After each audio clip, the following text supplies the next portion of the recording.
கன்ஃபார்மாக எடுத்தாச்சு. எடுத்துகிட்டு எங்கே போயிட்டுருக்கோன்னு பார்த்தீங்கன்னா, இன்றைக்கி நமக்கு வந்து உடம்பு சரியில்லை, அதனால் மாத்திரை போட்டு வரலான்னு சொல்லிட்டு போயிட்டுருக்கோம். ஏன்னா வருஷத்தோட நாள் நம்ம சைடில் ஆரம்பிக்கணுங்கிறதுனால ஒன்றா தான் உடம்பு சரியில்லாமல் இருந்தாலும் நாங்கள் சுத்தத்துக்குனே கிளம்பி வந்துட்டோம். ஸோ மறக்காமல் சேனலை லைக் பண்ணிக்கோங்க, சப்ஸ்கிரைப் மறக்காம வச்சுங்க. வாங்க மாத்திரை போட்டு தேட்டரில் போய் பண்ண பார்ப்போம்.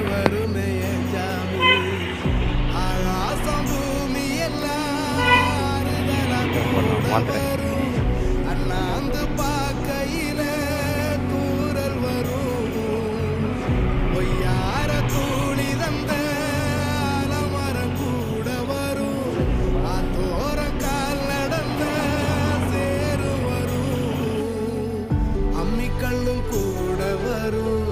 ஆட்டுக்கண்ணும் கூட